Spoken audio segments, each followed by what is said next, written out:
Naranasan mo na ba na ipinanganak ka sa isang mundo na nasira na tulad ng isang bagay na mali bago mo hininga ang iyong unang hininga?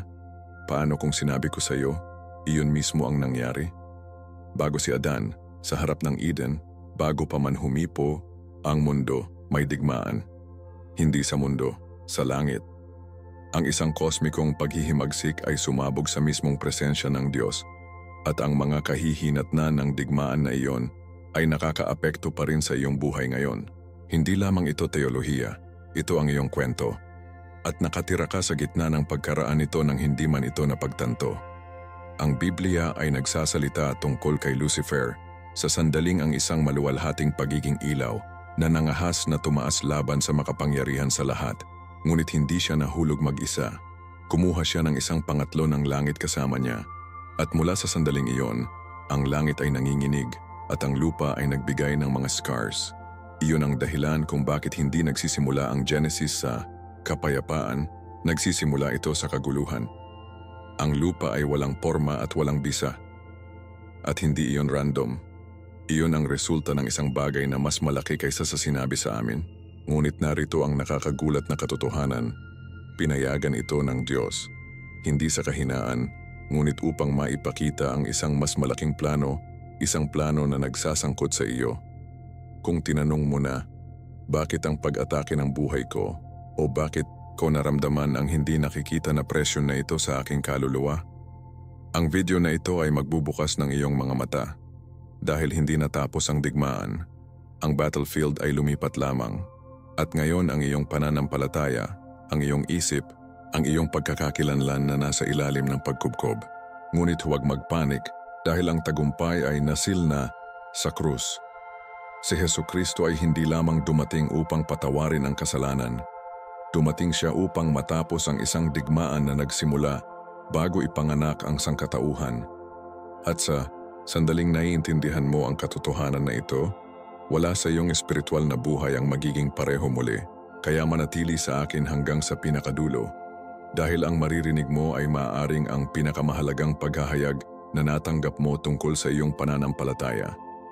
Kung naramdaman mo na nawala, nalilito o nasa ilalim ng pag-atake, ito ang iyong sandali. Tinatawag ka ng Diyos na maunawaan ang labanan, i-claim ang iyong pagkakakilanlan, at tumaas sa autoridad na ibinigay na niya sa iyo. Hindi ka walang kapangyarihan, hindi ka nakalimutan. Ikaw ay bahagi ng isang banal na plano na nagsimula bago ang oras at ang iyong papel dito ay mas malakas kaysa sa iniisip mo. Mag-drop ng isang puna sa ibaba ngayon. Naramdaman mo ba na mas malaki ang iyong mga laban kaysa sa iyo? Nadama mo ba na isang bagay na hindi nakikita ang nagtutulak laban sa iyong layunin? Gusto kong marinig mula sa iyo. At kung naniniwala ka kay Hesukristo at nais na lumalim sa iyong pananampalataya, mag-subscribe ngayon at huwag makaligtaan ang isang segundo kung ano ang darating. Dahil sa video na ito, ilalantad namin ang katotohanan sa likod ng digmaan na nagsimula sa langit at binago ang lahat. Bago may oras na alam natin ito, bago pa huminga si Adan o ang lupa ay nabuo sa lahat ng kagandahan nito, isang bagay na pambihirang nangyari. Isang bagay na humuhubog sa kurso ng pagkakaroon mismo. Larawan ito. Matagal bago lumakad ang sangkatauhan, sa mundo isang kaharian na lampas sa aming pag-unawa ay na-echoing na may salungatan. Ang langit, ang tirahan ng Diyos ay hindi palaging mapayapang paraiso na madalas nating isipin. Ayon sa Biblia, nagkaroon ng isang espiritual na paghaharap na sumabog sa mga makalangit na nilalang, isang dibisyon ng kosmiko na iniwan ng marka nito hindi lamang sa espiritual na kaharian ngunit sa huli sa pisikal na universo. Hindi ito ilang malayong mitolohiya o teolohikal na teorya. Ito ay isang tunay na labanan, isa na kasangkot sa mga nilalang ng napakalawak na kapangyarihan at kaluwalhatian na pinangunahan ng iba kundi si Lucifer mismo. At habang ang Biblia ay hindi binabaybay ang bawat detalye sa isang timeline, nahanap namin ang mga nakakalat na mga pahiwatig na nagpapahiwatig sa isang oras na ang universo ay nanginginig sa paghihimagsik kahit na bago pa nilikha ang tao. Si Lucifer na madalas na inilarawan bilang the morning star ay hindi palaging kaaway ng Diyos. Sa katunayan, ayon sa mga sipi tulad ng Isaiah 14:12, siya ay dating isang hangang pagkatao, puno ng karunungan at kagandahan, na ginawa ng mismong mga kamay ng Diyos. Siya ay may posisyon, mayroon siyang autoridad, at oo, may malapit siya sa trono. Ngunit sa kagandahan ay may pagmamalaki, at may pagmamalaki, isang mapanganib na ambisyon ang nagsimulang lumago sa kanyang puso. Gusto niya ng higit sa kung ano ang ibinigay. Nais niyang tumaas sa itaas ng kanyang tagalikha. Maaari mo bang isipin, isang nilikha na naniniwala na maaari niyang pawiin ang mismong isa na nagbigay sa kanya ng buhay. Ang pagmamataas na iyon ay humantong sa isang mahusay na paghihimagsik sa mga makalangit na lugar. Isang paghihimagsik na hindi napansin. At habang ang langit ay hindi gumana tulad ng ating mga gobyerno sa lupa, ito ay naging yugto para sa unang dakilang paghati, isang schism ng mga kosmikong proporsyon na nakaugat sa pagmamalaki, inggit at pagbaluktot ng malayang kalooban. Ang makapangyarihan dito ay ang digmaang ito ay hindi tungkol sa mga armas o hukbo sa paraang nauunawaan natin ito. Ito ay isang digmaan ng katapatan, ng pagsusumite o pagsuway laban sa banal na utos ng Diyos. Kalaunan ay binigyan kami ng pahayag dulce ng larawan ni Michael at ang kanyang mga anghel na nakikipaglaban-laban sa dragon at ang kanyang mga tagasunod. Ngunit ang salungatan na ito ay hindi nagsisimula doon. Hindi ang pakikibaka na ito ay nagsimula sa sandaling ang puso ni Lucifer ay lumaban sa Diyos. At kahit na hindi pa nilikha si Adan, ang digmaan ay humuhubog na sa universo sa hindi nakikitang mga paraan. Ang espiritual na kaharian ay hindi isang malayo, hindi nauugnay na puwang ito ay malalim na magkakaugnay sa ating katotohanan. At ang nangyari bago ang paglikha ng tao ay nagtakda ng yugto para sa digmaang espiritual na bawat mananampalataya ngayon ay nahahanap ang kanilang sarili. Ang pananampalataya, kung gayon, ay hindi lamang tungkol sa paniniwala sa Diyos. Ito ay tungkol sa pagpili ng mga panig sa isang digmaan na nagsimula ng matagal bago tayo ipinanganak. At narito kung saan ang mga bagay ay nakakakuha ng tunay na personal. Hindi ka nilikha sa isang neutral na mundo. Ipinanganak ka pagkatapos ng isang banal na paghihimagsik at araw-araw na pagtanto mo man ito o hindi, gumagalaw ka sa mga kahihinatnan ng isang pagpipilian na ginawa ng mga makalangit na nilalang. Iyon ang dahilan kung bakit madalas na nagsasalita ang Biblia ng pagbabantay ng espiritual na sandata na manatiling nakaugat sa pananampalataya. Dahil ang labanan na nagsimula bago pa man magalit si Adan ngayon, ngunit ngayon, sa pamamagitan ng mga saloobin, desisyon, kilos at panalangin. Ang Diyos sa kanyang soberanong karunungan, pinayagan ang lahat ng ito na hindi magbukas hindi dahil sa kahinaan, ngunit bilang bahagi ng isang mas malaking larawan. Ang isa na sa kalaunan ay ibubunyag ang kanyang hustisya, kanyang pag-ibig at ang kanyang plano sa pamamagitan ni Hesukristo. Kapag nakita mo ito sa ganong paraan, ang iyong pang-araw, araw na paglalakad ng pananampalataya ay nagiging bahagi ng isang banal na pamana na umaabot sa simula ng paglikha. Kaya, habang sinisimulan natin ang paglalakbay na ito sa pamamagitan ng sinaunang digmaan na humuhubog sa lahat ng katotohanan, tandaan ito. Ang iyong buhay ay hindi isang pagkakataon. Ang iyong mga pakikibaka ay hindi random. At ang iyong pananampalataya ay hindi maliit o hindi gaanong mahalaga. Ikaw ay bahagi ng isang plano na nagsimula bago ang oras, isang buhay na sagot sa isang salungatan na naghahula sa sangkatauhan, at nangangahulugan ito na mahalaga ang iyong mga pagpapasya. Ang iyong mga panalangin ay sumisigaw sa kawalang hanggan, at ang iyong kaugnayan sa Diyos ay mas malakas kaysa sa naisip mo. Ngunit ito lamang ang simula. Upang maunawaan kung gaano kalalim ang digmaan na ito, kailangan nating alisan ng takip kung paano ang pinakamaliwanag na anghel sa langit ay naging pinakadakilang kalaban, at kung paano ang kanyang pagkahulog ay umalog sa langit at lupa. Kung talagang nais nating maunawaan ang pinagmulan ng kosmikong paghihimagsik na ito, kailangan nating tingnan ang pagbagsak ng Lucifer. Ito ay hindi lamang isang kwento ng isang makalangit na pagiging masama. Ito ay isang malakas, malalim, na espiritual na paghahayag kung paano ang pagmamalaki, kapag naiwan na hindi mapigilan, ay maaaring masira kahit na ang pinaka nagliliwanag ng mga likha. Ang Isaiah 14:12-15 ay nagpinta ng larawan na may nakakaaliw na kalinawan. Paano ka nahulog mula sa langit o Lucifer, anak ng umaga? Paano ka naputol sa lupa, Ikaw na nagpahina sa mga bansa. Hindi lamang ito tula, ito ay hula. Si Lucifer, na dating isang marilag at nakataas na pagkatao, pinili na itaas ang kanyang sarili sa itaas ng Diyos, na nagpapahayag, umakyat ako sa langit, itataas ko ang aking trono sa itaas ng mga bituin ng Diyos. Hindi lamang siya nahulog, bumagsak siya mula sa kaluwalhatian dahil nakalimutan niya kung sino ang nagbigay sa kanya ng kanyang lugar sa unang lugar. Inihayag ng Biblia na ang kanyang pagkahulog ay hindi sinasadya. Ito ay bunga ng isang desisyon, isang malay tao na paghihimagsik laban sa autoridad ng Diyos. Ngayon, ang Ezekiel 28 ay nagdaragdag ng isa pang layer sa misteryo na ito. Sa mga talatang 12 hanggang 17, nakakahanap tayo ng pagdadalamhati para sa hari ng Tiro. Ngunit habang binabasa natin ng mas malalim, malinaw na ang paglalarawan na ito ay lumampas sa isang hari ng tao. Pinag-uusapan nito ang isang tao na nasa Eden, ang hardin ng Diyos. Isang pinahiran na kerubin na sakop ng mahalagang mga bato, naglalakad sa gitna ng mga nagniningas na bato. Ang pagiging ito ay perpekto sa kagandahan, puno ng karunungan, at walang kapintasan sa kanyang mga paraan hanggang sa hindi pagkakasundo ay natagpuan sa kanya. Ang koneksyon dito ay pansin. Ang Eden na ito ay hindi kinakailangan ang lupa na paraiso ni Adan at Eva. Maaaring maging isang makalangit, nakaharian, isang prototype ng uri.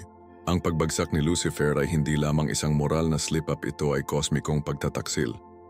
At sa sandaling muli, inilalagay ng Biblia ang sandaling ito sa konteksto ng soberanya at hustisya ng Diyos. Ang pagmamataas ni Lucifer ay naging kanyang bilangguan at ang kanyang pagnanais na tanggalin ang Diyos ay tinataka ng kanyang walang hanggang kapalaran. Mahalagang tandaan na nangyari ang taglagas na ito bago nilikha ang sangkatauhan, na nangangahulugan na ang kaaway ng iyong kaluluwa, ang isa na nagtutukso at nanlililang ngayon, ay nagpapatakbo mula sa isang posisyon ng paghuhusga at pagkatalo mula sa simula. Hindi siya karibal sa Diyos, nilikha siya na tumalikod sa ilaw, at gayunpaman, ang Diyos sa kanyang perpektong karunungan ay hindi agad siya sinira. Bakit? Sapagkat ang plano ng pagtubos sa pamamagitan ni Hesukristo ay kailangang magbukas para sa lahat ng nilikha upang masaksihan ang lalim ng awa, katarungan at pag-ibig ng Diyos. Ito ang dahilan kung bakit mahalaga ang pananampalataya, sapagkat kapag inilalagay natin ang ating tiwala sa Diyos, nakahanay tayo sa ating sarili sa isa na nanalo ng digmaan. Hindi itinatago ng Biblia ang katotohanan na ito. Inilalantad ito upang tayo ay magamit, hindi malinlang. Ang pagbagsak ni Lucifer ay nagpapaalala sa atin na ang kagandahan ng walang pagpapakumbaba ay humahantong sa katiwalian. Ang kanyang mga regalo, wisdom, splendor, musical skill, autoridad, ay ibinigay ng Diyos, ngunit pinili niyang gamitin ang mga ito laban sa mismong mapagkukunan ng kanyang pagkatao. Hindi ba iyon ang nakikita natin kahit ngayon? Ang mga tao na may likas na impluwensya, talento, at karisma na tumalikod sa tagalikha na naniniwala na maaari silang magtayo ng kanilang sariling mga trono, iyon ang dahilan kung bakit ang kwentong ito ay hindi lamang sinaunang kasaysayan. Ito ay isang babala, isang plano ng kung paano nagsisimula ang paghihimagsik sa puso bago pa man ito maipakita sa pagkilos. Ipinapakita nito sa atin na ang espiritual na pagmamataas ay maaaring nakamamatay. At sa pamamagitan lamang ng pananatiling saligan sa salita ng Diyos, maaari tayong manatili sa landas ng ilaw. Dumating si Hesukristo upang ilantad at sirain ang kadiliman na ito. At kapag naglalakad tayo sa pagpapakumbaba, naglalakad tayo sa mga yapak ng ating tagapagligtas. Kaya ngayon nagsisimula na nating makita kung gaano kalayo ang tunay na paghihimagsik na ito. Hindi lang nahuhulog si Lucifer, kinaladkad niya ang iba. Ang kanyang impluensya ay napakahusay na ang isang ikatlo ng makalangit na host ay sumunod sa kanyang tingga. Ngunit bakit pipiliin ng mga makapangyarihang nilalang ang paghihimagsik? Sa paggalang, ang tanong na iyon ay direktang tayo sa susunod na bahagi ng banal na misteryo na ito, kung saan natuklasan natin ang buong saklaw ng digmaan na sumabog sa langit. Isang digmaan na magpakailanman magbabago ng istruktura ng paglikha at itinakda ang yugto para sa pangwakas na plano ng pagtubos ng Diyos. Ang Biblia ay hindi iniwan tayo sa madilim pagdating sa tindi ng susunod na nangyari. Ang pahayag 7:9 ay hinila ang kurtina at ipinakita sa amin ang labanan sa matingkad na detalye. Pagkatapos ay sumiklab ang digmaan sa langit. Si Mikael at ang kanyang mga anghel ay nakipaglaban sa dragon, at ang dragon at ang kanyang mga anghel ay nakipaglaban. Hindi ito isang talinghaga, ito ay isang tunay na digmaang espiritual at hindi ito maliit o simbolikong. Ang mga pusta ay walang hanggan. Ang dragon, clearly na kinilala bilang Diablo o si Satanas, ay hindi lamang isang nag-iisa na rebelde. Siya ay kumbinsido sa isang ikatlo ng mga bituin ng langit na tumutukoy sa mga anghel na magkasama sa kanyang pag-aalsa. Isipin mo yan. Ang mga perpektong nilalang na nilikha ng Diyos ay hinikayat na bumangon laban sa kanilang tagalikha. Ang saklaw ng digmaan na ito ay hindi lamang makalangit. Ito ay kosmiko, nanginginig ang mismong mga pundasyon ng espiritual na pagkakasunod, at ang mga epekto ng ripple ay nadama sa pisikal na kaharian. Ang digmaang ito ay minarkahan, ang unang bali sa langit, at ang mga kahihinatnan ay makakapunta sa buong mundo. Si Michael, na ang pangalan ay nangangahulugang sino ang katulad ng Diyos, pinangunahan ng mga puwersa ng ilaw. Ang kanyang tunay na pangalan ay isang pagpapahayag ng katotohanan sa harap ng panlilinlang ni Lucifer. Kapag nais ni Satanas na maging tulad ng Diyos, si Michael ay bumangon at ipinahayag sa pamamagitan ng labanan na walang naghahambing sa makapangyarihan sa lahat. Ang tagumpay ay hindi nakamit sa pamamagitan ng pisikal na lakas, ngunit sa pamamagitan ng banal na awtoridad. Mahalaga ito. Hindi na kailangang labanan ng Diyos ng personal. Siya ay ipinagkaloob. Iyon ay nagpapakita ng istruktura at kapangyarihan ng banal na pagkakasunod-sunod. Ang pananampalataya sa Diyos ay hindi isang pasibo na estado. Ito ay isang pagkakahanay sa matagumpay na panig. Ang digmaan sa langit ay nagpapaalala sa atin na walang gitnang lupa. Nakatayo rin tayo sa ilalim ng banner ni Hesukristo o sinaksak ng mga kasinungalingan ng kaaway. At kahit nasa pagkatalo hindi tumigil si Satanas, muling nai-redirect niya ang kanyang paghihimagsik patungo sa isang bagong battlefield, Earth. Ipinapaliwanag nito kung bakit kapag binuksan natin ang mga pahina ng Genesis, ang lupa ay inilarawan sa kakaibang paraan. Sinasabi ng Genesis 1:2, ang lupa ay walang porma at walang bisa. Sa Hebreo, ang parirala ay tohu vabohu, na maaari ring nangangahulugang ito ay naging walang porma at walang bisa. Ang ilang mga eskolar sa Biblia ay nagmumungkahi ng mga puntong ito sa isang sakuna na sakuna. Marahil ang pagkaraan ng pagpapatalsik ni Lucifer at ang digmaang espiritual na may scarred na paglikha. Kung nilikha ng Diyos ang lahat ng mga bagay sa pagkakasunod-sunod at kagandahan, bakit magsisimula ang mundo sa kaguluhan? Maaari bang ang digmaan sa langit ay bumagsak sa pisikal na kaharian na iniiwan ang mundo sa isang estado ng banal na pagkabagabag? Ito ay isang teorya na nagkakahalaga ng pag-iisip, lalo na kung naaalala natin na si Satanas ay naroroon na sa Hardin ng Eden na naghihintay sa mga unang tao. Hindi siya pumasok sa kwento ng huli, nandoon na siya. Ang punto dito ay simple, ngunit malalim. Ang kaguluhan na madalas nating nakikita sa mundo ngayon ay hindi lamang bunga ng kasalanan ng tao. Ito ay bahagi ng isang mas matandang digmaan, ang isa na nagsimula sa langit. Ang pagkalito, karahasan, at espiritual na pagkabulag na nakatagpo natin araw ay mga tunog ng sinaunang labanan. Ngunit narito ang mabuting balita, ang digmaan ay napagpasyahan na. Si Hesukristo, sa pamamagitan ng kanyang kamatayan at pagkabuhay na mag-uli, ay nagbuklod ng tagumpay. Hindi iyon nangangahulugang ang kaaway ay tumitigil sa pakikipaglaban, ngunit nangangahulugan ito na lumaban tayo mula sa isang lugar ng pagtatagumpay, hindi pagkatalo. Ang Biblia, sa mga sipi tulad ng Efeso 4, ay tumawag sa amin upang tumayo ng matatag, upang ilagay sa sandata ng Diyos at maging alerto. Bakit? Dahil kami ay mga sundalo sa isang hindi nakikitang digmaan, ang mga kalahok sa isang kwento na nagsimula bago mabuo ang mundo, at ito ang ating pananampalataya sa Diyos na nagbibigay sa atin ng lakas upang makatiis. Kaya, ano ang ibig? Sabihin ito para sa iyong pang-araw-araw na buhay? Nangangahulugan ito na ang iyong mga pakikibaka ay hindi random. Ang pagkalumbay na iyon, ang tukso na iyon, ang pagkalito na iyon, hindi lamang sila psikolohikal. Sila ay mga espiritual na pag-atake mula sa isang kaaway na nagngangalit mula pa kay Adan. Ngunit huwag hayaang takutin ka nito. Hayaan itong bigyan ka ng kapangyarihan. Dahil ngayon alam mo, hindi ka nag-iisa at hindi ka walang pagtatanggol.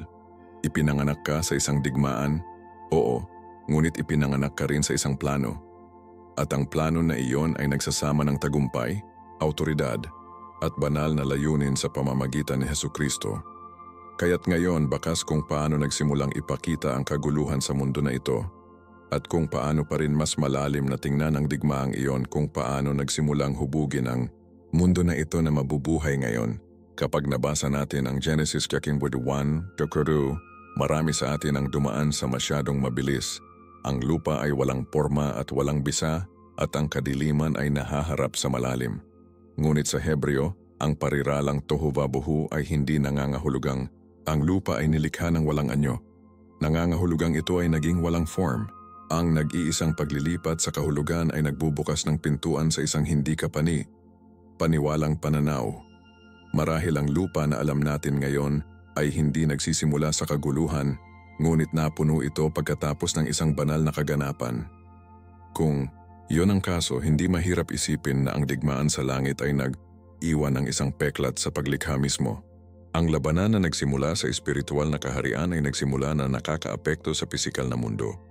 At kung ano ang nakikita natin bilang simula sa Genesis, ay maaaring maging simula ng pagpapanumbalik ng Diyos ang kanyang gawa ng paglabas ng kaayusan mula sa pagkawasak na hinihimok. Nagbibigay ito sa amin ng isang sariwang lens upang maunawaan ang kakaibang pagkakaroon ng ahas sa hardin ng Eden. Kapag lumitaw si Satanas sa Genesis 3, hindi siya ipinakilala o ipinaliwanag, nandoon na siya. Yun lamang ang dapat na mag-pause tayo. Kung sina Adan at Eva ang unang nilikha na nilikha sa mundo, bakit ang ahas ay nagpapatakbo ng katalinuhan, panlilinlang at autoridad sa espiritu? Ang Biblia ay hindi nag-aaksaya ng mga salita. Ang hitsura ni Satanas ay sinasadya at puno ng implikasyon. Sinasabi nito sa amin na si Lucifer ay na-cast, mayroon ng access sa mundo, at nasa trabaho na ang nagpapabagabag sa disenyo ng Diyos. Kaya mula sa simula, ang sangkatauhan ay ipinanganak sa isang larangan ng digmaan. Nagsimula na ang digmaan, at ang bulong ng ahas ay ang pagpapatuloy lamang ng isang mas matandang tinig. Ang parehong tinig na dating bumangon laban sa Diyos sa langit. At narito ang mas malalim. Ang mundo ay naging yugto para sa parehong paghuhusga at pagtubos. Narito na itinapon si Satanas at narito rin na pinili ng Diyos na lumikha ng sangkatauhan sa kanyang imahe. Isipin mo yan. Hindi iniiwasan ng Diyos ang larangan ng digmaan, pinasok niya ito ng may layunin. Hindi siya umatras sa ibang bahagi ng kosmos upang magsimula muli. Tiningnan niya ang mismong lugar na naantig ng paghihimagsik at sinabing, magaan. Iyon ay isang banal na deklarasyon hindi lamang sa paglikha, kundi ng autoridad. Sinasabi ng Diyos, nasa kontrol pa rin ako. At sa pamamagitan ng pananampalataya sa kanyang salita, tatayo tayo sa parehong autoridad. Ang account sa paglikha ay hindi lamang isang kwento. Ito ay isang pahayag na ang utos ng Diyos ay maaari pa ring lumitaw mula sa kaguluhan. At iyon din ang nais niyang gawin sa iyong buhay. Ito ang dahilan kung bakit ang pagkakaroon ng espiritu ng Diyos ay lumalakad sa tubig sa Genesis 1 at 2 ay napakalakas. Ang espiritu ay hindi wala sa panahon ng kadiliman. Ito ay lumalakad, nanonood, naghahanda. Hindi ito isang Diyos na tumakas sa unang tanda ng paghihimagsik. Hindi, ito ay isang Diyos na sumusulong sa gulo, na nagsasalita ng buhay sa pagkawasak, na lumilikha ng kagandahan mula sa walang bisa. At kapag inaanyayahan natin si Hesukristo sa ating buhay, inaanyayahan natin ang parehong espiritu na mag-hover sa ating kaguluhan, magsalita ng ilaw sa ating kadiliman, at muling ayusin ang ating mga nagkakasamang puso. Ito ang dahilan kung bakit ang Biblia ay dapat maging gabay natin. Ipinahayag ito hindi lamang ang nangyari, kundi kung ano ang nangyayari pa rin. Ang bawat sandali ng espiritual na pagkalito o pakikibaka na kinakaharap natin ay konektado sa sinaunang salaysay na ito, at sa tuwing pipiliin nating maglakad sa pamamagitan ng pananampalataya, nakikipag-usap tayo sa Diyos na nagdudulot ng ilaw kung saan minsan ay walang bisa lamang. Ngayon, alam na ang labanan sa langit ay humipo sa lupa mula pa sa simula, maaari nating simulan na tanungin ang mas malalim na tanong. Bakit papayagan ng Diyos ang alinman sa mga ito na mangyari sa unang lugar? Bakit hindi maiwasan ang pagkahulog ni Lucifer? Bakit hindi itigil ang digmaan bago ito makarating sa paglikha? Iyon ang isang katanungan na lampas sa talino at mga lupain mismo sa gitna ng banal na layunin. Dahil ang sagot ay hindi tungkol sa pag-iwas, ito ay tungkol sa pagbabagong anyo. At habang sumusulong tayo, sisimulan nating makita kung paano ang desisyon ng Diyos na payagan ang malayang kalooban ay hindi kailanman nagkamali. Ito ang pundasyon ng isang pag-ibig na pipiliin, mga tinubos, at sa huli ay ibabalik sa pamamagitan ni Kristo Setang. Sa puntong ito, isang tanong ang nagsisimula na pukawin sa puso ng marami. Kung ang Diyos ay makapangyarihan, lahat ang no at perpektong mabuti, bakit papayagan niya ang isang paghihimagsik tulad ng Lucifer's sa unang lugar? Bakit hindi itigil ito bago ito kumalat? Ito ang mga malalim na katanungan at nararapat silang higit pa sa mga sagot sa antas ng ibabaw. Ang ipinahayag ng Biblia ay ang pag-ibig ng Diyos ay hindi kumokontrol. Ito ay banal, ito ay soberanya, ngunit higit sa lahat, ito ay relational. Ang pag-ibig ng walang pagpipilian ay hindi pag-ibig. Mula sa simula, binigyan ng Diyos ang mga anghel at mga tao na magkapareho ng regalo ng malayang kalooban, hindi upang masira natin ang ating sarili, ngunit maaari nating piliin siya. Iyon ang kakanyahan ng pananampalataya, hindi kami pinipilit sa pagsunod. Inaanyayahan tayo sa relasyon. At ang paanyaya na iyon ay nagdadala ng walang hanggang timbang. Maging si Lucifer, sa lahat ng kanyang kagandahan at kaluwalhatian, ay may kalayaan na tumalikod. Ang Diyos ay hindi lumikha ng kasamaan, ngunit pinayagan niya ang posibilidad nito sapagkat ang tunay na pag-ibig ay hindi maaaring umiiral sa isang mundo ng walang pagpipilian. Ito ang dahilan kung bakit hindi natin dapat malito ang pasensya ng Diyos na may kahinaan. Ang pagpapahintulot sa paghihimagsik ay hindi katulad ng pag-endorso nito. Sa halip, ito ang balangkas kung saan ganap na ipinapakita ang kanyang hustisya at pagtubos. Ang Roma 8:28 ay nagpapaalala sa atin na ang Diyos ay gumagana sa lahat ng mga bagay, kahit na pagtataksil, maging ang pagdurusa para sa kabutihan ng mga nagmamahal sa Kanya. Nang bumagsak si Lucifer, hindi nagpanik ang Diyos, meron na siyang plano.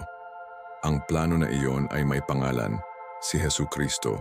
Bago inilatag ang mga pundasyon ng mundo, si Kristo ay ang kordero na napatay. Pahayag 3:8. Nangangahulugan ito kahit bago pumasok ang kasalanan sa mundo. Naghanda ang Diyos ng isang paraan ng pagpapanumbalik. Alam niya kung ano ang darating, at sa halip na burahin ito, isinulat niya ang kanyang sarili sa kwento. Ang Biblia ay hindi isang libro ng kontrol sa pinsala. Ito ay isang paghahayag ng hangarin ng Diyos na maalis ang kaluwalhatian. Hindi niya pinayagan ang paghihimagsik na magtagumpay. Pinayagan niya itong ibunyag ang kanyang walang kaparis na awa at pagmamahal. Mahalaga ito kaysa sa napagtanto natin. Sapagkat maraming tao ang pakiramdam na ang kanilang mga personal na pakikibaka ay mga palatandaan na pinabayaan sila ng Diyos. Ngunit hindi iyon ang itinuturo ng banal na kasulatan. Sa katunayan, itinuturo nito ang kabaligtaran. Ang pagkakaroon ng pakikibaka ay madalas na katibayan na ang Diyos ay gumagana ng isang bagay na mas malaki. Sinasabi sa atin ng James 1:2 na mabilang ang lahat ng kagalakan kapag nahaharap tayo sa mga pagsubok, sapagkat ang pagsubok ng ating pananampalataya ay gumagawa ng tiyaga, kapanahunan at lakas. Ang pananampalataya, kapag nabuhay ng buo, ay hindi ang kawalan ng paghihirap. Ito ang kamalayan na ginagamit ng Diyos kahit na ang paghihirap upang mabuo tayo sa kanyang imahe. Iyon ang uri ng Diyos na ating pinaglilingkuran. Isa na lumiliko kung ano ang ibig sabihin ng kaaway para sa kasamaan sa isang bagay na maganda. At sa tuwing pipiliin nating maniwala sa harap ng kahirapan, binibigkas natin ang parehong pananampalataya na natalo ang kadiliman mula sa simula. Ang allowance ng Diyos ng paghihimagsik ay nakatali rin sa kapangyarihan ng pagtubos. Tumingin sa krus. Si Jesus ay hindi dumating upang magturo o gumaling. Siya ay namatay. Iyon ang plano sa lahat. At sa pamamagitan ng kamatayan na iyon, Sa pamamagitan ng mismong kilos ng tao at espiritual na paghihimagsik, ang kaligtasan na iyon ay pinakawalan sa mundo. Iyon ang kabalintunaan ng banal na karunungan. Ano ang hitsura ng pagkawala ay nagiging tagumpay. Ano ang pakiramdam ng pagkatalo ay nagiging pintuan sa kaluwalhatian. At sa sandaling nauunawaan mo na, napagtanto mo na ang kaguluhan sa iyong sariling buhay, ay maaaring hindi isang tanda ng pagkabigo. Maaaring ito ang lugar kung saan naghahanda ang Diyos upang ipakita ang kanyang pinakadakilang tagumpay. Ang Biblia ay hindi isang kwento ng mga perpektong tao. Ito ay isang kwento ng isang perpektong Diyos na nagbibigay ng sakdal na mga tao sa pamamagitan ng pananampalataya, awa at biyaya. Iyon ang dahilan kung bakit si Hesukristo ay nananatiling sentro ng lahat. Kaya ngayon nakikita natin, pinayagan ng Diyos ang paghihimagsik, hindi dahil siya ay malayo, ngunit dahil naghahanda siya ng isang bagay na mas malaki, isang bagay na walang hanggan, at ang sangkatauhan ay hindi isang pag-isip sa kwentong ito, isang pangunahing bahagi nito. Hindi lamang tumugon ang Diyos sa pagbagsak na may paghuhusga, tumugon siya sa disenyo, at kasama sa iyo ang disenyo na iyon. Iyon ang humahantong sa atin sa isa sa mga pinakamapagpakumbaba at makapangyarihang mga katotohanan sa lahat ng banal na kasulatan. Ang sangkatauhan na nabuo mula sa alikabok ay nilikha hindi lamang upang mabuhay, ngunit maghari, at ang kaaway na nahulog na napanood habang pinalaki ng Diyos ang isang bagong nilikha na may banal na awtoridad at layunin. Isipin ang galit sa puso ni Lucifer na si Satanas nang nagpasya ang Diyos na lumikha ng sangkatauhan. Hindi lamang tayo nabuo sa imahe ng Diyos tulad ng ipinahayag sa Genesis 1:27. Ngunit binigyan tayo ng awtoridad, pangingibabaw at lapit sa lumikha mismo. Mula sa alikabok ng mundo, hinuhubog ng Diyos ang sangkatauhan. Humihinga sa atin ng hininga ng buhay. Maaari mo bang makita ito? Ang mismong alikabok ng larangan ng digmaan ay nagiging lugar ng kapanganakan ng mahalagang kayamanan ng Diyos. Iyon lamang ang nagdadala ng malalim na espiritual na timbang. Hindi sinasabi ng Biblia na huminga ang Diyos sa mga anghel, ngunit huminga siya sa tao. Ang kilos na iyon ay hindi lamang tungkol sa pagbibigay ng buhay. Ito ay tungkol sa pagbibigay ng pagkakakilanlan. At si Satanas, na dating nakabalot sa kaluwalhatian ng langit, ngayon ay dapat na panoorin bilang isang bagong nilikha. Hindi gaanong marilag sa anyo, ngunit mas malaki sa kapalaran ay ibinigay kung ano ang nawala sa kanya. Layunin, kalapitan, at ang pabor ng Diyos. Kung gayon ang pananampalataya ay hindi lamang tungkol sa paniniwala, ito ay tungkol sa pagpasok sa banal na mana na idinisenyo para sa amin mula pa sa simula. Hindi kami nilikha bilang mga passive spectator. Sinasabi ng Biblia na ginawa nating mamuno at maghari sa Diyos mga tagapagmana kasama si Kristo tulad ng ipinahayag ng Roma 8:17. Iyon ang pamumulaklak ng isip. Sa isang mundo ay naramdaman pa rin ang panginginig ng unang paghihimagsik na iyon. Hindi lamang ibinalik ng Diyos ang kaayusan, inanyayahan niya ang sangkatauhan sa solusyon. Ang iyong pag-iral ay bahagi ng isang banal na tugon sa kaguluhan. Si Hesukristo na kapwa ganap na Diyos at ganap na tao, ay tulay ang langit at lupa sa isang katawan at nangangahulugan ito sa pamamagitan niya. Tayo ay naging buhay na patunay na ang plano ng Diyos ay hindi nabigo. Umunlad lamang ito. Ang aming papel sa mundo ay higit pa sa kaligtasan. Kami ay dinisenyo upang ipakita ang kaluwalhatian ng Diyos upang gumamit ng espiritual na awtoridad at kumatawan sa kanyang kaharian. At iyon ang dahilan kung bakit target kami ng kaaway. Dahil dinala namin ang imahe ng isa na sinubukan niyang ibagsak. At huwag kalimutan, ang taas ng tao ang nagpukaw ng inggit ni Lucifer. Sinasabi sa atin ng awit 8, Laika, na ang sangkatauhan ay ginawang isang maliit na mas mababa kaysa sa mga makalangit na nilalang at nakoronahan ng kaluwalhatian at karangalan. Hindi iyon maliit na detalye. Ipinagkatiwala sa atin ng Diyos ang pagiging katiwala sa lupa na hinahangad ni Satanas para sa kanyang sarili. Nais niyang umakyat, ngunit pinili ng Diyos sa halip na bumaba upang maglakad kasama ang tao sa hardin, upang magsalita ng direkta, upang manirahan sa gitna ng kanyang mga tao. Ang ganitong uri ng lapit ay hindi naririnig sa langit. Ang tagalikha ay hindi lamang namamahala mula sa itaas. Lumakad siya sa tabi ng kanyang nilikha. Hindi nakakagulat na ang ahas ay dumating upang linlangin. Ayaw niyang makita ang sangkatauhan na umunlad sa kanyang nawala. At kahit ngayon, ang kanyang mga taktika ay hindi nagbago. Nagbubulong pa rin siya ng kasinungalingan, ang mga halaman ay nagdududa, nag-aalsa ng pagmamalaki. Lahat ng pagsisikap na makagambala sa amin mula sa aming orihinal na disenyo. Upang mabuhay sa pananampalataya na nakaugat sa Diyos, naglalakad sa awtoridad. Kapag nauunawaan natin ang aming lugar sa kwentong ito, nagbabago ang lahat. Tumitigil kami na makita ang ating sarili bilang mahina, mga sirang nilalang na sinusubukan lamang na makarating. Sa halip, napagtanto namin na tayo ay mga banal na instrumento sa plano ng pagtubos. Hindi tayo naririto ng hindi sinasadya. Kinukumpirma ng Biblia na kami ay napili bago ang pundasyon ng mundo. Efeso 1:4. Nangangahulugan ito na nasa isip mo ang Diyos, kahit na bago si Adan. Isipin mo, yan, ang iyong buhay ay hindi lamang tungkol sa iyong trabaho, bahay o iyong mga layunin, tungkol sa espiritual na kapalaran. At si Hesukristo ang susi na magbubukas ng pagkakakilanlan na iyon. Kapag isinuko natin ang ating buhay sa Kanya, lumakad tayo sa kapunuan ng pagtawag na inilagay sa atin ng Diyos. At sa paggawa nito, nagaganap kami sa larangan ng digmaan, hindi bilang mga biktima ng isang sirang mundo, ngunit bilang mga mandirigma na inatasan ng langit.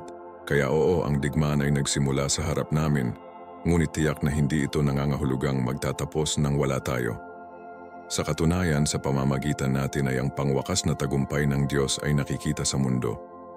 Nais ni Satanas na mamuno ng mag-isa, ngunit pinalaki ng Diyos ang isang pamilya upang maghari sa Kanya.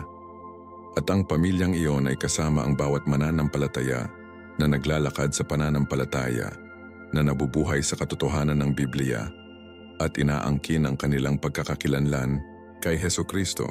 Ngunit ang banal na mana na ito ay hindi lamang tungkol sa pagtawag, tungkol din ito sa tagumpay. At ang tagumpay na iyon ay selyadong isang beses at para sa lahat ng krus. Tingnan natin ngayon ang sandali kung saan sinalubong ng rebelyon ang tugma nito at ang digmaan ay lumingon sa walang hanggang konklusyon. Nang sinabi ni Jesus, "Nakita ko si Satanas na nahuhulog tulad ng kidlat mula sa langit." Lucas 10:18. Hindi siya nagsasalita ng makata. Inihayag niya ang isang espiritual na katotohanan na naganap na sa hindi nakikitang kaharian. Ito ay hindi lamang isang sandali ng kapangyarihan. Ito ay isang pahayag ng awtoridad. Si Hesukristo, na ang mismong salita ng Diyos ay gumawa ng laman, ay may buong kamalayan sa kosmikong paghihimagsik at ang kahihinatnan nito. Ang kanyang mga salita ay hindi lamang naalala, sila ay mga banal na kumpirmasyon. Mula sa kanyang walang hanggang pananaw, ang pagbagsak ni Lucifer ay isang natapos na kaganapan at ang kanyang presensya sa mundo ay ang susunod na yugto sa counterattack ng langit. Ang pananampalataya kay Jesus ay hindi lamang kumokonekta sa atin sa Diyos. Inilalagay tayo sa pagkakahanay sa tagumpay na ipinahayag na. Ang krus ay hindi isang desperadong tugon. Ito ang madiskarteng hakbang na bumagsak sa paghihimagsik ng isang beses at para sa lahat. Isipin ito. Ang buong diskarte ni Satanas ay upang masira ang nilikha ng Diyos. Tinukso niya si Eva, manipulahin si Cain, mga nahawa ang bansa, at pinilipit ang mga puso ng mga hari. Ngunit sa kapunuan ng oras, dumating si Jesus, hindi sa isang palasyo, ngunit sa isang sabsaban, at kahit na noon nanginginig ang impyerno. Mula sa simula, ang kanyang buhay ay nagambala sa mga plano ng kaaway. Sa pamamagitan ng bawat tukso sa ilang, pinatunayan ni Jesus na posible pa rin ang pagsunod. Sa pamamagitan ng bawat himala, ipinapaalala niya ang paglikha na naroon pa rin ang Diyos. At sa krus kung ano ang hitsura ng pagkatalo ay talagang ang pinakadakilang tagumpay sa kasaysayan. Sinasabi sa amin ng Biblia sa Colosas 2:15 na tinanggal niya ang mga kapangyarihan at awtoridad na gumagawa ng isang pampublikong paningin sa kanila na nagtagumpay sa kanila ng krus. Iyon ay hindi lamang teolohiya, ito ay espiritual na pakikidigma sa rurok nito. Ang dugo ni Jesus ay nagbuklod kung ano ang sinimulan ng digmaan sa langit.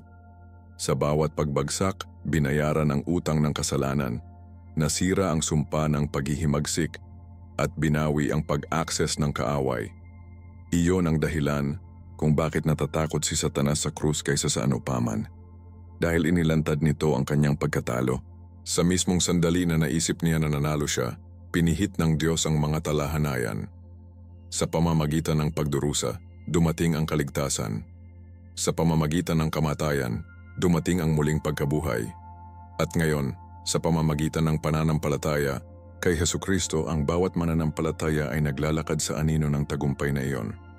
Hindi ka nakikipaglaban para sa tagumpay, nakikipaglaban ka rito. At kapag ipinahayag mo ang pangalan ni Jesus sa iyong buhay, ang iyong isip, ang iyong sambahayan, inaanyayahan mo ang autoridad na tumahimik ang paghihimagsik sa langit at dinurog ang ahas na underfoot.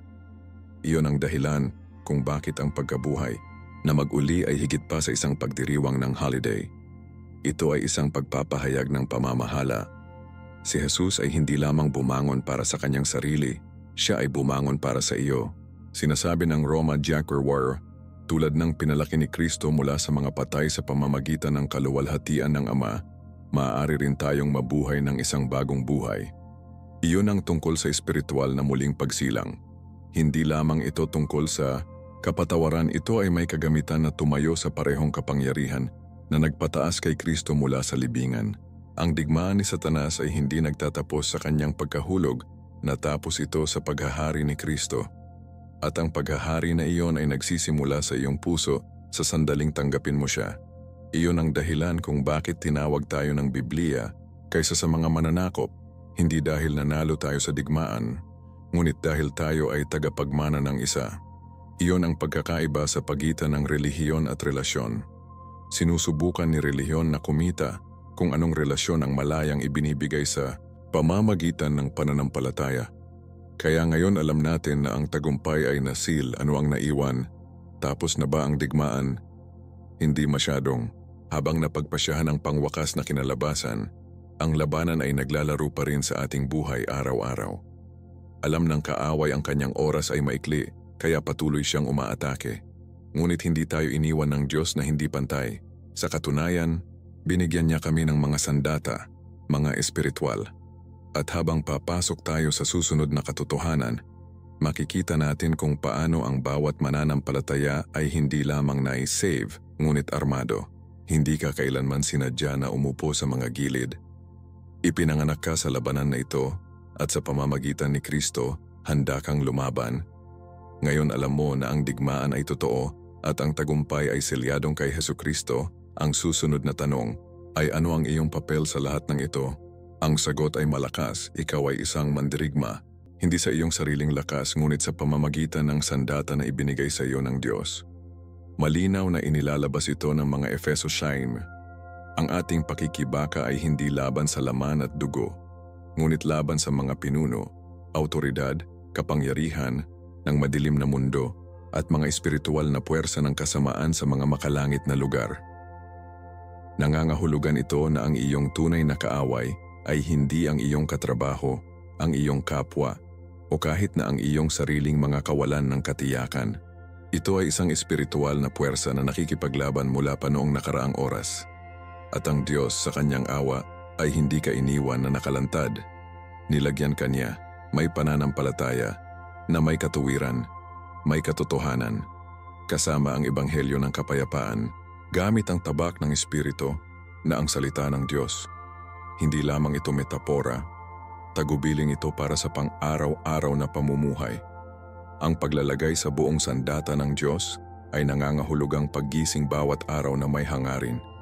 Nangangahulugan ito ng pagpili ng pananampalataya sa takot, katotohanan sa mga kasinungalingan, kapayapaan sa kaguluhan, at ang salita sa ingay.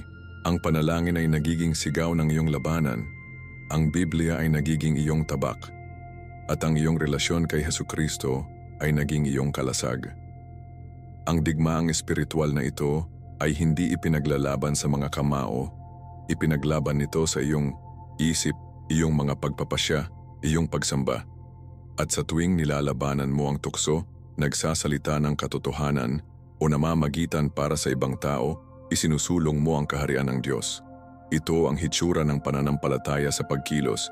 Hindi ito pasibo, hindi ito mahiyain. Ito ay matapang, aktibo ito, at binabago nito ang kapaligiran sa paligid mo. Hindi tayo tinawag ng Biblia upang mabuhay ang mundong ito. Tinawag tayo upang malampasan ito. At ang labis na kapangyarihan ay hindi nagmula sa atin, kundi mula sa Espiritu ng Diyos sa loob natin. Hindi ka nilikha upang maging isang kaswalti, nilikha ka upang maging isang mananakop. Iyon ang dahilan kung bakit napakahalaga ng espiritual na pagkakakilanlan. Ang pinakadakilang taktika ng kaaway ay upang kumbinsihin ang mga mananampalataya na sila ay walang kapangyarihan. Ang mga bulong niya ay tulad ng, hindi ka kailanman magiging malaya, hindi ka sapat na malakas, o hindi ka naririnig ng Diyos. Ngunit ang mga ito ay mga eko ng isang natalo na kaaway. Kapag idineklara ni Jesus sa krus, tapos na, hindi lamang siya pinag-uusapan tungkol sa kasalanan. Pinag-uusapan niya ang pag-access. Mayroon ka na ngayong access sa lahat ng kailangan mo upang mabuhay sa tagumpay. Sinasabi sa amin ng Biblia sa duwar mga taga-Korinto 10:4 na ang mga sandata ng ating digma ay hindi katawang, ngunit makapangyarihan sa pamamagitan ng Diyos sa paghila ng mga katibayan. Nangangahulugan ito ng pagkalumbay, pagkagumon, takot, pagkabalisa. Wala sa iyo na pagmamay-ari ka. Mayroon kang autoridad sa pamamagitan ni Hesukristo upang masira ang mga kadena at maglakad sa kalayaan. Ngunit ang paglalakad sa autoridad na ito ay nangangailangan ng disiplina. Iyon ang dahilan kung bakit inihahambing ni Paul ang buhay ng Kristiyano sa buhay ng isang sundalo. Ang mga sundalo ay nagsasanay. Nanatiling alerto sila. Hindi nila ipinagkaloob ang kanilang mga sarili sa mga sibilyang gawain. 2 Timoteo 2:4. Gayon din, dapat bantayan ng mga mananampalataya ang kanilang isip, ang kanilang oras, ang kanilang mga impluensya. Dahil hindi lamang tayo nakikipaglaban para sa ating sarili, ipinaglalaban natin ang ating mga pamilya, ating mga komunidad, ating mga henerasyon. Iyon ang dahilan kung bakit target muna ng kaaway ang iyong isip. Dahil kung maaari kanyang makagambala sa iyo, maaari kanyang i-disarm. Ngunit kapag nabubuhay ka na nakaugat sa salita ng Diyos at binigyan ng kapangyarihan ng banal na espiritu, naging banta ka sa kaharian ng kadiliman. Hindi dahil perpekto ka, ngunit dahil nakaposisyon ka. At ang posisyon sa kaharian ng Diyos ay palaging higit sa pagganap. Hindi ito tungkol sa pagiging walang kamali. Mali, ito ay tungkol sa pagiging matapat. Kaya, saan ka tumayo sa labanan na ito? Armoring ka ba araw-araw? Kinukuha mo ba ang iyong lugar sa harap na linya ng pananampalataya? Ang espiritual na digmaan ay hindi naghihintay para sa isang maginhawang oras. Nasa pintuan na ito. Ngunit ang mabuting balita ay ito. Hindi ka kailanman sinadya upang labanan mag-isa. Ipinanganak ka para sa oras na ito at nauna na ang Diyos sa iyo. Sa pamamagitan ni Hesukristo, ikaw ay may kagamitan, binigyan ng kapangyarihan at inatasan. Ngunit ang alam sa katotohanan na ito ay simula lamang. Ngayon oras na upang mabuhay ito, at habang papalapit tayo sa pangwakas na katotohanan sa paglalakbay na ito, pag-isipan natin kung ano ang tunay na ibig sabihin na dalhin ang tungkulin na ito, at kung paano maglakad araw-araw sa kumpiyansa. Alam ang labanan ay mabangis, ngunit ang tagumpay ay mayroon ka na. Huminga ka ng malalim at isaalang-alang ito. Hindi ka lamang isang saksi sa pinakadakilang digmaan na umiiral. Ikaw ay isang kalahok. Ang bawat pag-iisip, bawat desisyon, bawat panalangin na inilalabas mo, sa langit ay nagdadala ng timbang sa isang labanan na nagsimula ng matagal bago lumakad ang unang tao sa mundo. Maaring hindi mo makita ang mga anghel na nakikipag-usap sa mga tabak o naririnig ang pag-aaway ng mga hukbo ng langit, ngunit hindi nagkakamali. Ang digmaan ay totoo at ikaw ay bahagi nito. Ang Biblia ay napuno ng mga paalala na ang buhay na ito ay hindi neutral na lupa. 1 Pedro 5:8 binabalaan tayo na maging alerto at ng matino na pag-iisip. Ang iyong kaaway ang demonyo ay lumibot sa paligid tulad ng isang umuungal na leon na naghahanap ng isang tao na ubusin. Ngunit huwag matakot. Ang takot ay walang lugar kung saan buhay ang pananampalataya. Kay Hesukristo, ikaw ay minarkahan hindi para sa pagkatalo, kundi para sa tagumpay. Ang larangan ng digmaan ay maaaring makaramdam ng labis na mga oras, ngunit tandaan na idineklara ka na ng higit pa sa isang mananakop, Roma 8:37. Gayunpaman ang kaaway ay hindi madaling sumuko. Ang kanyang mga pag-atake ay madalas na banayad kung ano ang pag-aalinlangan, alon ng takot, mga abala na humihila sa iyo mula sa iyong layunin. Nais niyang makaramdam ka ng hindi karapat, dapat masira, masyadong malayo. Ngunit ang bawat kasinungalingan na itinapon niya sa iyo ay patunay na mapanganib ka sa kanyang mga plano. Hindi ka aatake kung ang iyong buhay ay hindi nagdadala ng banal na timbang. Iyon ang dahilan kung bakit ang pananatiling nakaugat sa Biblia, ang paglalakad araw-araw sa pananampalataya, at ang pagsunod sa piling ng Diyos ay hindi maaaring makipag-usap. Hindi mo kayang bayaran ang buhay. Ang kaaway ay binibilang sa iyong espiritual na pagiging masasarap, ngunit tinawag ka ng Diyos sa espiritual na pagtitiyaga. At kahit na bumagsak ka, nag-aalok si Hesukristo ng pagpapanumbalik. Hindi niya nahihiya ang bumagsak. Itinaas niya ang mga ito, binibigyan sila, at ibabalik ito sa labanan ng mas malakas kaysa sa dati. At huwag kalimutan, hindi ka kailanman nag-aaway. Ang parehong Diyos na nagtapon kay Lucifer mula sa langit, na naghati sa dagat, na nagsara ng mga bibig ng mga leon, at pinalaki si Kristo mula sa mga patay, ay ang parehong Diyos na nakikipaglaban sa iyo ngayon. Ang banal na espiritu ay hindi lamang isang comforter. Siya ay isang gabay, isang tagapagtanggol, isang mapagkukunan ng kuryente, at sa sandaling nakikipag-ugnay ka sa panalangin, ang kapaligiran ay nagbabago. Ang langit ay gumagalaw sa iyong ngalan. Ang kadiliman ay hindi nanginginig sa iyong lakas, ngunit sa autoridad na naninirahan sa iyo sa pamamagitan ng pananampalataya. Iyon ang dahilan kung bakit mahalaga ang mga espiritual na disiplina. Panalangin, pag-aayuno, pag-aaral ng salita, hindi ito ritual, sila ay mga sandata. At kapag ginamit mo ang mga ito, iling mo ang mga bagay sa hindi nakikita. Ginugulo mo ang mga pakana ng kaaway at isulong ang kaharian ng Diyos sa mundo. Ipinanganak ka sa isang espiritual na pamana. Mula kay Abraham hanggang kay Moises, mula kay David hanggang sa mga apostol, ang bawat kwento sa Biblia ay nagpapaalala sa atin na ang mga ordinaryong tao ay naging pambihira kapag naglalakad sila kasama ang Diyos. At ikaw din ay bahagi ng linya na iyon. Hindi ka random. Hindi ka walang kapangyarihan. Ikaw ay tugon sa paghihimagsik na nagsimula sa langit. Hindi ka lang iniligtas ng Diyos na umupo sa mga pew. Iniligtas ka niya upang tumayo sa kapangyarihan. Ang iyong buhay, ang iyong tinig, ang iyong pagsamba. Tinala nila ang DNA ng banal na diskarte kapag nagsasalita ka ng buhay kung saan may kamatayan. Kapag ipinakita mo ang pag-ibig kung saan may poot. Kapag ipinahayag mo ang katotohanan sa harap ng panlilinlang, gumagawa ka ng higit pa sa pagiging isang mabuting tao. Nakikipagdigma ka at alam ito ng kaaway. Kaya ano ngayon? Ang katotohanan ay ipinahayag. Ang digmaan ay sinaunang, ngunit ang tawag ay kasalukuyang. Nakita mo kung saan nagsimula ito, kung paano ito nabuksan, at kung sino ang nakakuha ng tagumpay. Ngayon, ang tanong ay, magaganap ka ba? Babangon ka ba hindi lamang bilang isang mananampalataya, kundi bilang isang mandirigma na puno ng Espiritu ng Diyos? Nais ng kaaway na patahimikin ka. Panghinaan ng loob ka, makagambala sa iyo. Ngunit ang salita ng Diyos ay tinawag mong pinili, kagamitan, selyadong may kapangyarihan. Sa pamamagitan ni Hesukristo, ang iyong pagkakakilanlan ay hindi matitinag, ang iyong misyon ay malinaw, at ang iyong kinalabasan ay walang hanggan. At habang isinasara natin ang paglalakbay na ito sa pamamagitan ng makalangit na pakikidigma, ang isang bagay ay nananatiling tiyak. Ang labanan ay maaaring magpatuloy, ngunit ang tagumpay ay mayroon ka na kay Kristo. Ngayon na nakita mo ang katotohanan sa likod ng digmaan sa langit, nais kong tanungin ka ng isang bagay. Anong bahagi ng labanan na ito ang nagsalita ng malakas sa iyong espiritu? Ito ba ang pagbagsak ni Lucifer? Ang papel ng sangkatauhan? O ang tagumpay ay tinatakan ni Hesukristo? I-drop ang iyong sagot sa mga komento, nabasa ko ang bawat isa. Ang iyong boses ay mahalaga sa pamayanan ng pananampalataya na ito, at ang iyong patutuo ay maaring ang salitang kailangan ng ibang tao ngayon.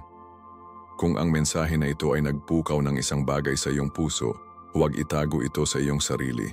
Ibahagi ang video na ito sa isang taong kailangang maunawaan na hindi sila nag-iisa sa kanilang espiritual na labanan. At pinakamahalaga, sa pag-subscribe ng pindutan at i-on ang mga abiso. Iyon ay kung paano mo masiguro na hindi mo makaligtaan ang susunod na paghahayag na nais ng Diyos na magsalita sa iyong buhay. Sa pagsasalita kung saan, ang susunod na video sa iyong screen ngayon ay dadalhin ka kahit na mas malalim. Mag-click dito at tuklasin ang isang nakatagong katotohanan sa Biblia na magbabago sa paraang nakikita mo ang iyong tungkulin at ang iyong espiritual na autoridad. Ako si Marco at makikita kita sa susunod na kabanata ng iyong paglalakbay. Pagpalain ka ng Diyos na walang bayad, manatiling nakaugat at tandaan, ang digmaan ay totoo, ngunit ang tagumpay ay mayroon ka na